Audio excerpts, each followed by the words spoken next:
Mazda has updated the infotainment systems in its 2 and CX-3 models, replacing the old ones. They now have a new 8.8-inch screen with online features, but it still looks like a tablet on the dashboard.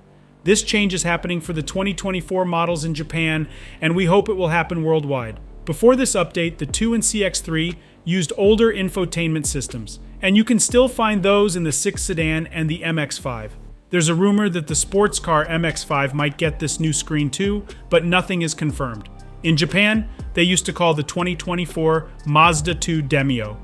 It's technically an older model because Mazda has been selling a newer version in Europe. The new infotainment system will keep the hatchback around for a while, even though it's almost 10 years old. Besides the new screen, the Mazda2 also gets some cool design touches. Mazda stopped selling the Mazda2 in the USA after 2021, but it's still available in some places. In Japan, they're making a special version of it with style changes and a better diesel engine. The Mazda2 will be available to buy in late December, and the CX-3 will come out in February 2024. You can choose between different engines, manual or automatic transmissions, and front-wheel or all-wheel drive.